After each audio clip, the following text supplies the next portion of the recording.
नमस्कार, राधे राधे, हर हर महादेव। मैं आपका आचार्य देव। अपनी चर्चा नक्षत्रों पे चल रही है। नक्षत्र जिनका कभी क्षरण नहीं होता, नक्षत्र कभी नष्ट नहीं होते, नक्षत्र जो ज्योतिष के आधार स्तंभ है, नक्षत्र जो ज्योतिष के नेत्र हैं। ज्योतिष वेद का नेत्र है, लेकिन ज्योतिष का नेत्र कौन है? तो नक्षत्र ही तो ज्योतिष के नेत्र हैं। आकाश मंडल में वो पथ जहाँ पर ग्रहों को चलने में सुगमता होती है, नक्षत्र की संज्ञा से विभूषित किया गया है। एक ऐसा नक्षत्र तारों का समूह जहाँ पे चंद्रमा गोचर करता है, उनको नक्षत्र कहते हैं। वैसे तो बड़े बड़े समूह 85 समूह हैं तारों के, लेकिन लगभग 27 तारों के समूह को ही नक्षत्र की संज्ञा से विभूषित किया गया है। हमारी चर्चा आज जो है 24वें नक्षत्र शतभिषा नक्षत्र पे चल रही है। शतभिषा नक्षत्र बहुत ही महत्वपूर्ण नक्षत्र है। हम इस वीडियो में बात करेंगे शतभिषा के क्या खास तत्व हैं, गुण, धर्म, व्यवसाय, क्यों जन्म लिया शतभिषा में, आगे क्या करोगे, क्या क्या खासियत है आपके अंदर, क्या क्या कमियां हैं, पूरा डिटेल में। तो अभी तक आपने हमारे चैनल को सब्सक्राइब नहीं किया है तो कृपया कर लीजिए। वीडियो आप देखेंगे डेफिनेटली पसंद आएगा, तो मित्रों की जानकारी के लिए शेयर जरूर करिएगा। हमारे यहाँ जो है ना, एक मान्यता है कि मृत्यु के बाद हम वैतरणी पार करते हैं। वैतरणी जहाँ बहुत लंबा जगह है, ठीक है ना। हमारे शुभ कर्मा अशुभ कर्मा हमें वैतरणी पार करने में सहयोग प्रदान करते हैं। और यह नक्षत्र जो है ना, वैतरणी जैसा है। सौर मंडल में आप आकाश पथ पे देखेंगे तो इस नक्षत्र में जितने तारे हैं उतने तारे किसी के पास नहीं हैं। यह शुद्ध रूप से कुंभ राशि में आता है। राहु का अंतिम नक्षत्र है। राहु का अंतिम नक्षत्र है, ये शुभ नक्षत्र है। आर्द्रा तकलीफ देता है, लेकिन शतभिषा बहुत कुछ दे के जाता है। जादूगर इसको कहते हैं, जादूगर नक्षत्र है। और जो कुंभ राशि है ना, कुंभ राशि में शनि का दरअसल कोई नक्षत्र है ही नहीं। कुंभ राशि राहु की राशि मानी जाती है, इसीलिए इसके अंदर रहस्य है। कुंभ राशि अपने रहस्य को लेके चलती है। कुंभ राशि का व्यक्ति आपको अपनी बात बता दे, आपको ये लगे कि आप उसको जानते हैं, दरअसल आप गलत फहमी में हैं।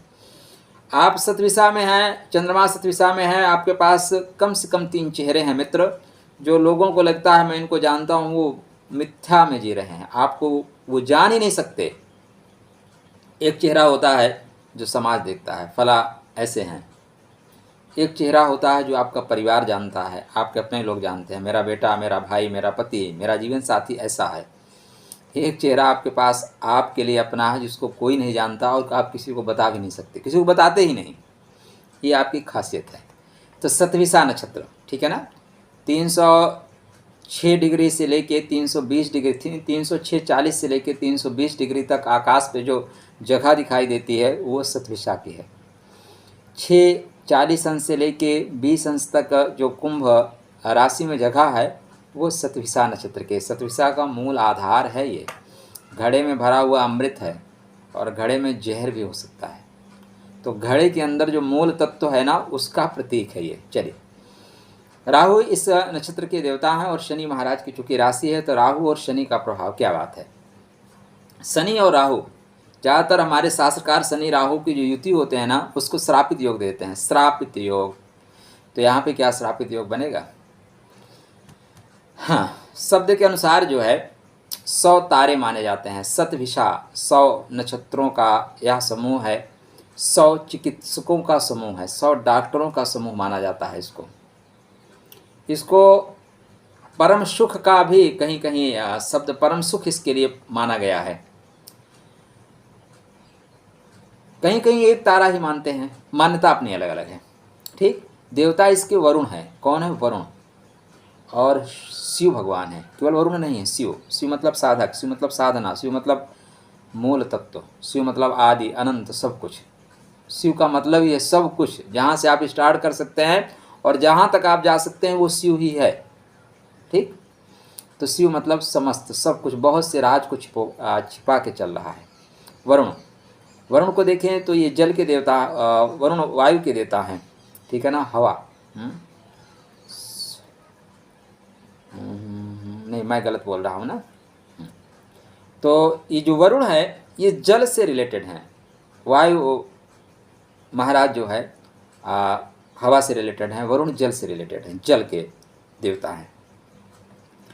वरुण को चिकित्सा शास्त्र में भी दक्ष माना जाता है, चिकित्सा शास्त्र में दक्ष माना जाता है। और इस शिव संसार के सबसे बड़े डॉक्टर हैं, शिव से बड़ा कोई डॉक्टर नहीं। आज भी आप बड़े बड़े हॉस्पिटल में जाओ ना तो भगवान शिव की एक प्रतिमा, एक फ़ोटो लगा के रखते हैं, क्योंकि देखो हम इंसान का सर काट के इंसान के सर पे नहीं लगा सकते, और परमात्मा ने इंसान का सर काट के हाथी का सर लगा दिया, वो भगवान शिव हैं, क्योंकि उन्हीं से आरंभ है, उन्हीं से अंत है। तो इसलिए यहाँ पे इसका प्रभाव जो वरुण पे है थोड़ा सा शिव भगवान का प्रभाव है, अतः वरुण भी इस तरह की चीज़ों को लेके चलेंगे।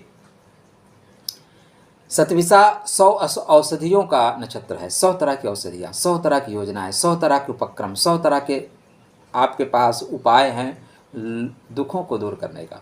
बहुत गजब की हीलर है आप, हीलिंग करने की जो क्षमता यहाँ पे है वो कहीं पे नहीं है। यहाँ पे अगर आपका राहु आ जाए ना तो आपको कोई समझ ही नहीं सकता। आप अपने आप पे आ जाओ ना तो फिर ऐसे लोग ताजमहल बेच देते हैं, ऐसे लोग चांद पे ज़मीन बेच देते हैं, जाओ चांद पे आपको बस्ती प्लाट बना के बेच देंगे, जाओ आप, और लोग खरीद भी लेते हैं।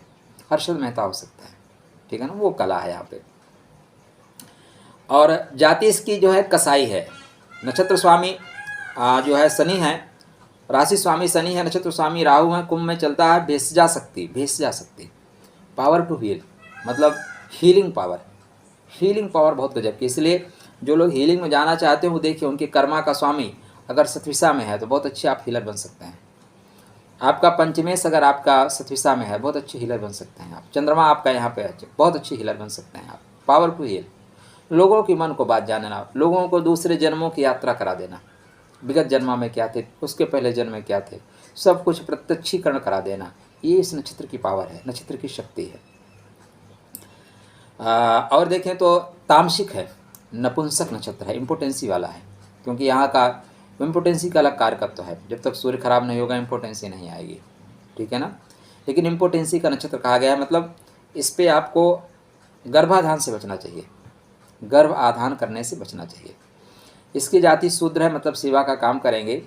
योनि अश्व है, अश्व मतलब जिसको प्रेम करोगे भरपूर करोगे। और गण राक्षस है, मतलब कोई छीन नहीं सकता आपसे, ज़बरदस्ती छीनेगा तो उसको प्रसाद दे दोगे। दक्षिण दिशा के स्वामी है, दक्षिण दक्षता की दिशा है, आप दक्ष हो जाएंगे। और जो दक्ष हो सकता है उसी को दक्षिणा मिलती है, दक्षता से ही दक्षिणा मिलती है।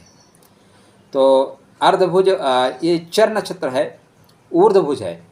श्रवण माह के अंतिम जो 9 दिन हैं इस नक्षत्र के माने जाते हैं। 14वीं तिथि पर इसका पूर्ण अधिकार है। गोत्र इसके अग्नि महाराज हैं। जो ऋषि है वो अग्नि महाराज, अग्नि मतलब जला देना, छित जल पावक गगन समीरा, पंच तत्वों को वापस लौटा देना। वैदिक धर्म में जो वरुण महाराज हैं ना, आकाशीय सागर अधोलोक के स्वामी माने गए हैं और जल के देवता हैं। ऋग्वेद में मानते हैं कि स्वर्ग और पृथ्वी पे इनका अधिकार रहता है, ठीक। हाँ, वरुण माता आदित्य और महर्षि कश्यप के पुत्र चौथे आदित्य हैं ये, ऐसा इनके लिए कहा जाता है। चलिए इस नक्षत्र की विशेषताएं क्या हैं, तो चूंकि इस पे याद रखिएगा भगवान शिव हैं और भगवान शिव अनंत हैं, तो इस नक्षत्र की शक्तियाँ अनंत हैं, एक ही लाइन में अनंत हैं। खोज है, साधना है, त्याग है, तपस्या है, वैराग्य है, ये सारी चीज़ें इस नक्षत्र में मिलेंगी। लेकिन राहु का प्रभाव रहेगा तो राहु चतुर है, राहु चालाक है, राहु अनंत है, राहु भगवान शिव के भगवान विष्णु के चक्र से पैदा हुआ है, समय की गति है राहु नॉर्मल नहीं है। दरअसल राहु की उत्पत्ति क्यों हुई है, मैंने 1-2 वीडियो में बताया है। भगवान ने राहु को इसलिए बनाया कि जो ग्रहों को अभिमान हो गया था ना, मेरे से बड़ा कोई नहीं, बोला अभिमान चूर करते हैं। सूर्य के साथ बैठेगा ग्रहण, शनि को श्रापित दोष, बुध को जड़त दोष, मंगल को अंगारक दोष, गुरु को चंडाल दोष, शुक्र का भोकत्व दोष, सबको तो लगा देगा। बचोगे कहाँ, जाओगे कहाँ। सिर्फ एक ही माध्यम है, ज्ञान का माध्यम है जिससे आप बच सकते हो। विशेषता यह है कि एक कुशल आप चिकित्सक हैं, एक बहुत ही कुशल चिकित्सक हैं। मतलब आपने जहाँ हाथ लगा दिया वो रोग साल हो जाएगा, आपको देख के रोग भागेगा। ऐसा कोई मर्ज नहीं जिसका इलाज आपके पास ना हो।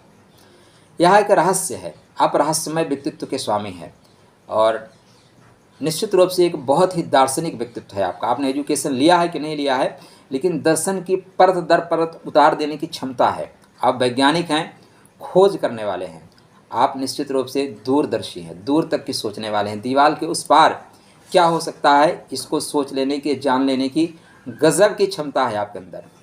आप शास्त्रकार कहते हैं कि पुरुष जातक हैं, आप पुरुष हैं तो शरीर आपका कोमल होगा, उत्कृष्ट स्मृति होगी, आपकी याद शक्ति जो है उत्कृष्ट होगी, जो कुछ भी एक बार देखोगे क्लियर है।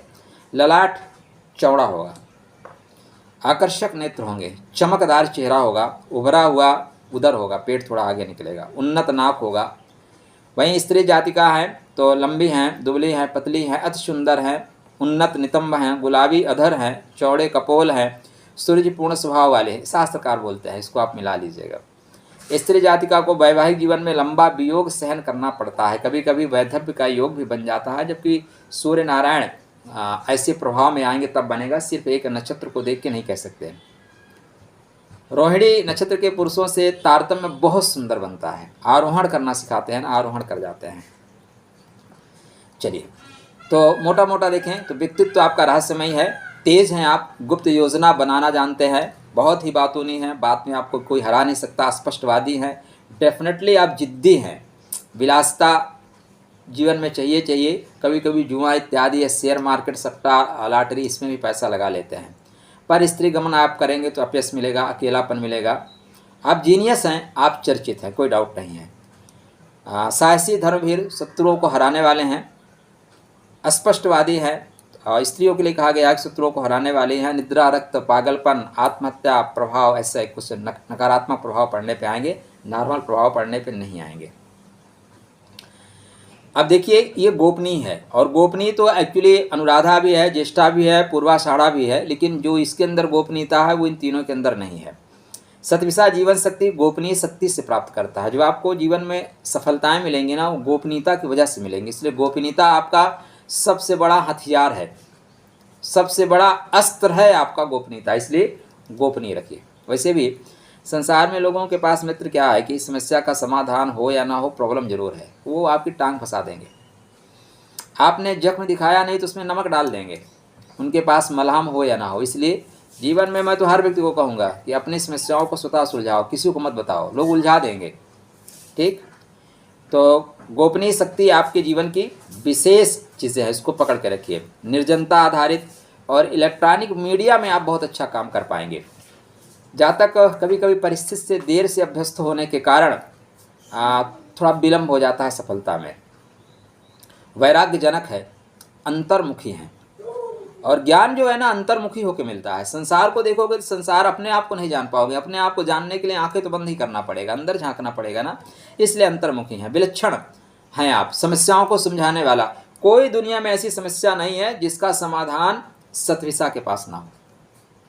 दुनिया की कोई भी समस्या लाइए, सतविसा के पास समाधान है। समाधान ले रहा है तो इन्हीं के पास आइए, हर चीज़ का समाधान है। आप डॉक्टर हैं तब भी आप थोड़ा बहुत टैरो रीडिंग कर लेंगे, थोड़ा ज्योतिषी हो जाएंगे, सब कुछ थोड़ा थोड़ा जानते हैं। ऑलराउंडर हैं आप, बॉलिंग भी करेंगे, फील्डिंग भी करेंगे, बैटिंग भी करेंगे, कीपिंग भी, सब कुछ कर लेंगे। ठीक है ना, वो चीज़ें हैं।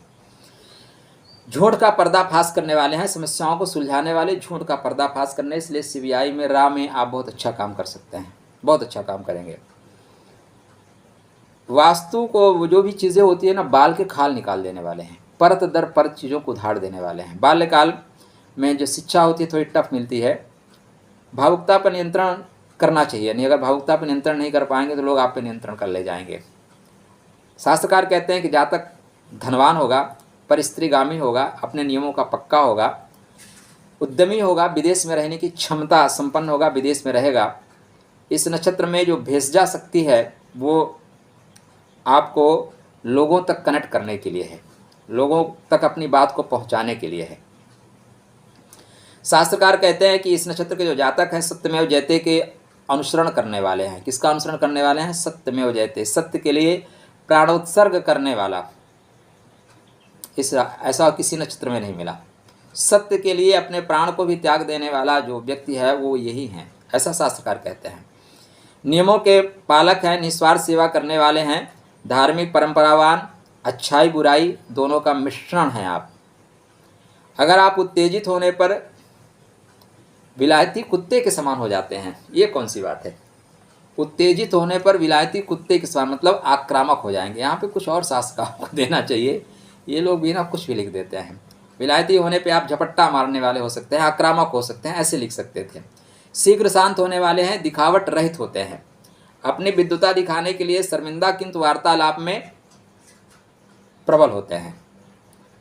34 वर्ष की उम्र के बाद आप निरंतर उन्नति प्राप्त करते हैं। कितने बाद? 34 ईयर के बाद, 34 साल के बाद आप निरंतर उन्नति प्राप्त करेंगे। 34 साल तक आपके लिए रुकावट चलती है। राहु है ना, 28 साल के बाद तो स्पीड पकड़ाता है।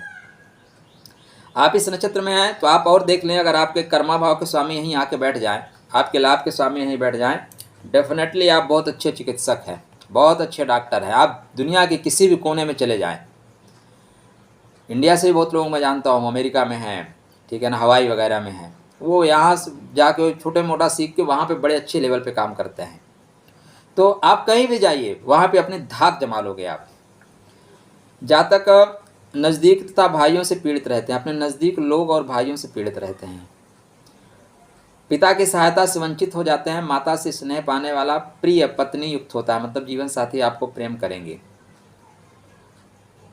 आपकी जो संस्कृति है वो प्रभु राम जैसी है, शास्त्रकार कहते हैं। इनका दाम्पत्य जीवन सुखी नहीं होता। यदि शनि गुरु पाप पीड़ित अशुभ प्रभाव में हो तो जातक जीवन भर अविवाहित रह सकता है। यदि विवाह हो भी जाए तो पत्नी सर्वगुण संपन्न होते हुए दाम्पत्य जीवन दुखद और क्लेश युक्त होता है, कष्टमय होता है। देखिए, ये जब तक आपके सुखेश मतलब शुक्र और आपके सप्तमेश सूर्य नारायण ठीक होंगे तो ये चीज़ें आपको मिल जाएंगी। लेकिन आपके शुक्र और सूर्य दोनों खराब होंगे, मान लीजिए चले जाएं अश्लेषा नक्षत्र में दोनों, तब फंस जाओगे, तब इस तरह की चीज़ें घटित हो जाएंगी। तो यहाँ पे इन चीज़ों के साथ साथ आपको कुंडली में उन चीज़ों को देखना पड़ेगा कि ये चीज़ें ऐसी हो रही हैं कि नहीं हो रही हैं।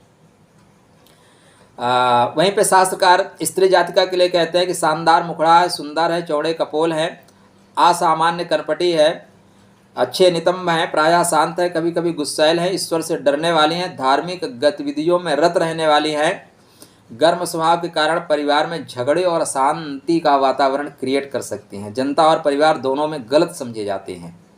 प्रायः चिकित्सक होती हैं, पति भक्त होती हैं, नए या दूसरों के विचारों में नहीं मानने वाली होती, दुराग्रही होती हैं, विवाह विलंब से या रुकावट से होता है। चलिए, और शास्त्रकार क्या कहते हैं, अब आपका थोड़ा सा बात कर लेते हैं। कर्मा, क्या क्या कर्म करोगे, उसके बाद और शास्त्रकार क्या क्या इस नक्षत्र के लिए कहते हैं। तो कर्म में आप वैज्ञानिक हैं, आप बहुत अच्छे खोजकर्ता हैं, बहुत अच्छे विश्लेषक हैं, विश्लेषण करने की क्षमता गजब की है। आप कंप्यूटर से जितने भी चीज़ें हैं आजकल यत्र तत्र सर्वत्र जो भी राहु से संबंधित चीज़ें हैं उनमें सभी में आप सफल हैं, चाहे वो दलाली हो, चाहे वो टेक्निकल वर्ड हो, चाहे आईटी के क्षेत्र में हो आप, चाहे संचार के क्षेत्र में हो, चाहे नया सॉफ्टवेयर बनाना हो, नया मिसाइल बनाना हो, कुछ भी सृजन करना हो, सब में आप हैं। तो आप अच्छे इंजीनियर हैं, अच्छे मनोवैज्ञानिक हैं, परा मनोवैज्ञानिक हैं आप। स्टॉक एक्सचेंज में जो भी शेयर मार्केट से रिलेटेड वर्क होते हैं वो आपकी वजह से होते हैं। बहुत अच्छे फोटोग्राफी का काम आप करने वाले हैं। प्रयोगशाला रसायन जो केमिकल बनते हैं ना वो आपकी वजह से बनते हैं। गुप्त विद्या, ड्रग का बिजनेस, ड्रग को पकड़ने वाले, ड्रग्स को रोकने वाली सारी चीज़ें आप करते हैं। फिल्म जगत में चमक धमक जो देती है, रातों रात लोग स्टार बन जाते हैं, छा जाते हैं। रातों रात बहुत लोग आजकल छाते हैं ना, एक गाना उनका वायरल होता है, वो छा जाते हैं और उसके बाद गायब भी हो जाते हैं, कहाँ गए उनका पता नहीं चलता। तो इस तरह की जो सारी चीज़ें हैं वो सतविषा में राहु महाराज ही देते हैं।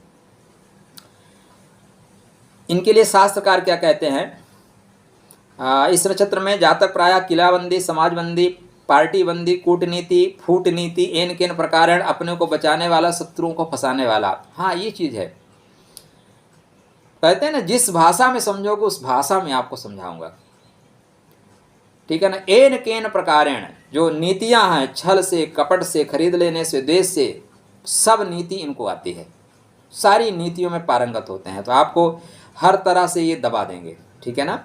नारद जी कहते हैं कि चकमा देने के कार्य में सिद्धस्त होते हैं, पर स्त्री और धन की ओर इनका विशेष लगाव होता है, इसे नारद जी कहते हैं। वारामीर जी कहते हैं कि बदला लेने की और शत्रु को शिकस्त देने का इनके अंदर नशा छाया रहता है। बोलता है जब तक मारूंगा नहीं तब तक चैन से बैठूंगा ही नहीं। अब राहु यहीं पे आ जाए तो ये लोग शत्रु को घुस के मारते हैं।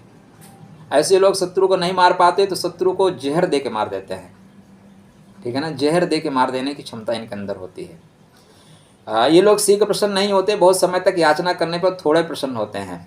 यदि इनके हाथों में अधिकार आ जाए ना तो फिर इनका स्वरूप देखने को मिलता है। वस्त्र और गहनों का शौक होता है, ऐसा वाराह मिहिर महाराज कहते हैं।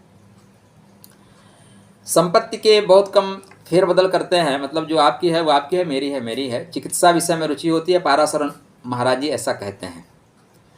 पर स्त्री सेवन और मद्यपान इनकी कमजोरी होती है, ऐसा पाराशर महाराज का कथन। और पाराशर महाराज बहुत बड़े एस्ट्रोलॉजर थे, उनकी बातों को कोई काट ही नहीं सकता। अगर आपका चंद्रमा इस नक्षत्र में है तो डेफिनेटली आप सिद्धांतवादी हैं, आप सत्यवादी हैं, आप दयालु हैं, आप अच्छे लेखक हैं, आप अच्छे ज्योतिषी हैं, अच्छे तांत्रिक हैं, मनोविद हैं, तीव्र स्मृति वाले हैं, निर्भीक हैं, आप शत्रुहंता हैं, आप स्वतंत्र विचारक हैं, आप अच्छे कलाकार हैं, आप अच्छा आरोग्य देने वाले डॉक्टर हैं, आध्यात्मिक गुरु हैं, रहस्यवादी व्यक्ति हैं, दार्शनिक हैं, भाष्य दृष्टा हैं। आप कोई जातक गोपनीय, वैरागी, मिजाजी, निराश, दुराग्रही भी हो सकता है, विवाह में विलंब होगा, ऐसा चंद्र के होने से है। कृष्णाय गोविंदाय वासुदेवाय नमः। चलिए हम इसके चारों चरणों की बात कर लेंगे। हमारे पास पॉइंट तो आपको बताने के लिए बहुत हैं।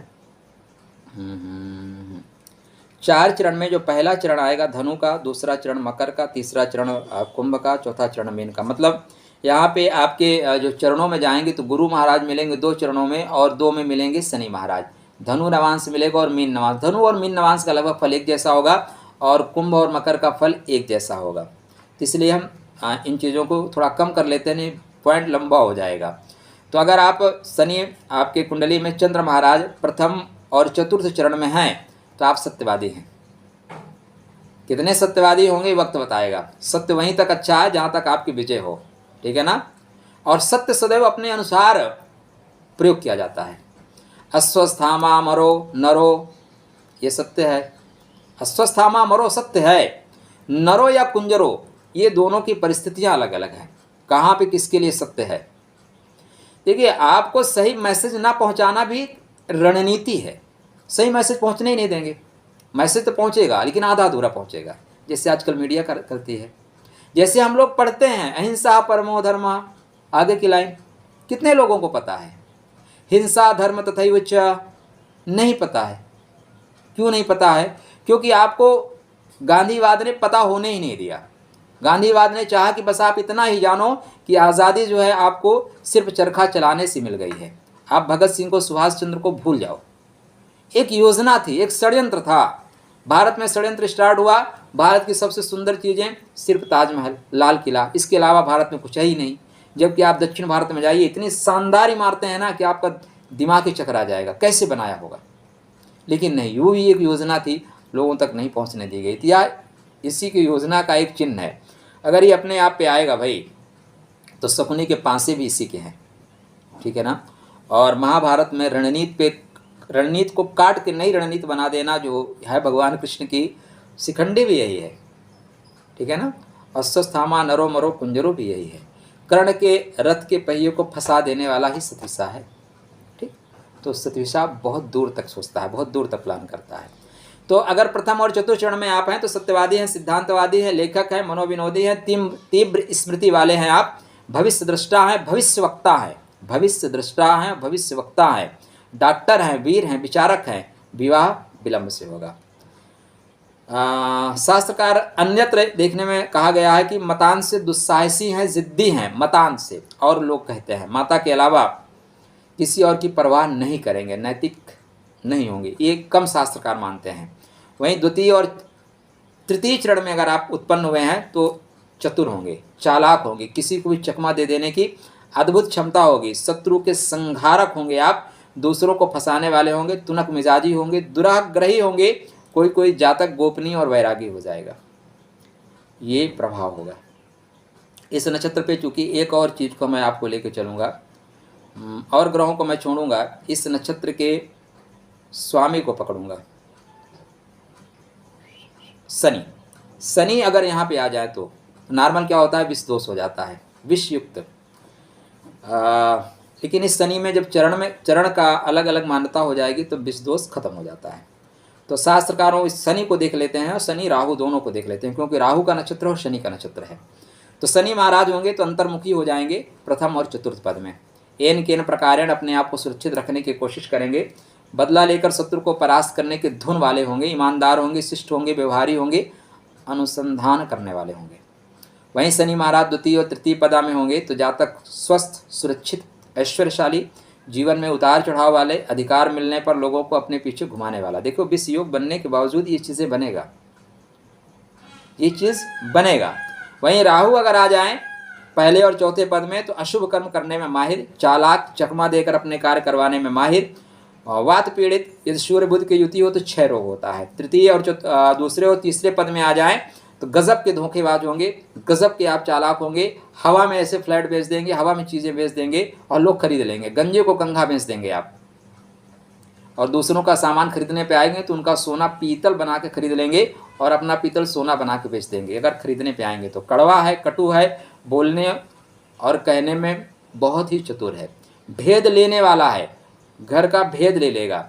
शनि से दृष्ट हो तो इस फलों में तीव्रता आ जाती है, मंगल से दृष्ट हो तो व्यक्ति धूर्त हो जाता है, उक्त फलों में हिंसात्मक प्रवृत्ति भी आ जाती है। इसलिए आपको राहु शनि का किए, क्योंकि राहु शनि का प्रभाव यहाँ पे ज़्यादा पड़ता है। तो पूरा इकट्ठा करें तो क्या हो जाएगा, सतविसा नक्षत्र सांभर बन जाएगा। अब पूरी चीज़ें हमने इतनी बता दी। इस नक्षत्र में खास बातें ये हैं कि आप एक बहुत ही योग्य व्यक्ति हैं, आपके अंदर ज्ञान का पुट है, आप रहस्यमयी हैं, रहस्य ही आपकी सफलता की चाबी है। इसलिए अपने रहस्यों को कभी किसी को मत बताइएगा, अपने रहस्यों को कभी किसी को मत बताइएगा। जो योजना है उस योजना तभी क्रियान्वित होगी जब योजना रहेगी। लोगों को बता दोगे तो लोग उसमें उंगली करेंगे, फंसाएंगे। कर्म में वैज्ञानिक बन सकते हैं, शोध के कर्म कर सकते हैं। राहु का ज़्यादा प्रभाव हुआ तो तंत्र शास्त्र में जा सकते हैं, बहुत अच्छे एस्ट्रोलॉजर, बहुत अच्छे अंक शास्त्र ज्ञाता, बहुत अच्छे वास्तु एक्सपर्ट आप बनेंगे। आप बहुत अच्छे द्विभाषिया बन सकते हैं, बहुत अच्छे ब्रोकर बन सकते हैं। ये सारी गजब की क्षमताएं आपके अंदर है। आप किसी को सलाह दे दोगे ना, आपकी सलाह 100% कारगर होगी, आपको हो या ना हो, दूसरों को आपकी सलाह कारगर होगी डेफिनेटली, क्योंकि पावर टू हील है। इसलिए आप ऐसे काम में जा सकते हैं, हीलिंग के काम में जा सकते हैं। आप अगर सदगुरु बनते हैं, गुरु बनते हैं तो सदगुरु बन जाएंगे। डॉक्टर बनते हैं तो उस एरिया के बड़े डॉक्टर बनेंगे। चोर बनते हैं तो एरिया के सबसे बड़े चोर बनेंगे। ठग बनेंगे तो एरिया के सबसे बड़े। ये विशेष चीज़ें लेके जा रहे हैं। अब इस नक्षत्र में और ख़ास बात मैं आपको बताऊं, अगर आप चाहते हैं कि नक्षत्र की सकारात्मक शक्ति आपको मिले तो भगवान शिव की आराधना पर डे क्या करिए। त्र्यंबकम यजामहे सुगंधिम पुष्टिवर्धनम उर्वारुकमिव वंदनात् मृत्योरमुच्यमामृतात् या ओम नमः शिवाय पंचाक्षरी मंत्र जाप करिए। अब सतविसा नक्षत्र में आप पैदा हुए हैं। अब आप देखें मघा नक्षत्र के जो कर्मा है वो सतविसा नक्षत्र के कर्मा से बहुत मिलेंगे। अगर आपको सतविसा नक्षत्र के कर्म करके नहीं फायदा हो रहा है, मघा नक्षत्र के कर्मा करिए, डेफिनेटली आपको लाभ होगा।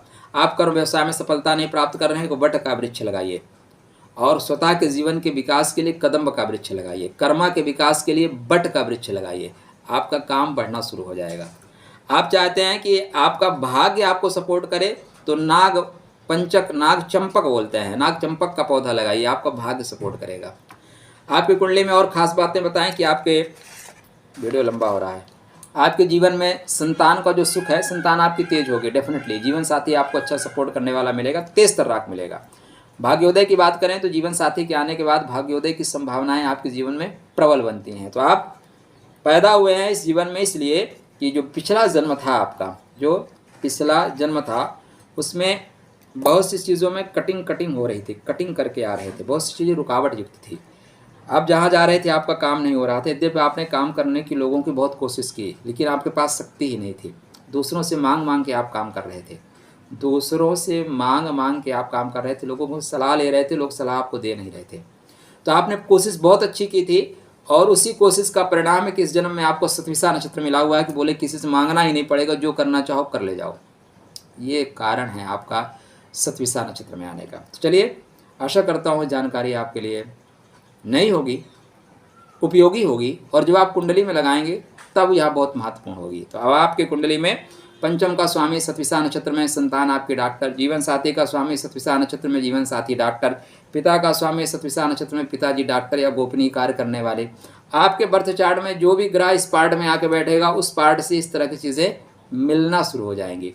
और जो हम चर्चा करेंगे तो बृहद में गुरु बैठेंगे तो क्या होगा, सूर्य बैठेंगे तो क्या होगा, शुक्र बैठेंगे तो क्या होगा, सारे ग्रहों का भी फलादेश आपको इस चैनल पे दिया जाएगा। तो मुस्कुराते रहिए, खुश रहिए। चैनल को सब्सक्राइब नहीं किया है तो कर लीजिए, शेयर जरूर करिएगा। राधे।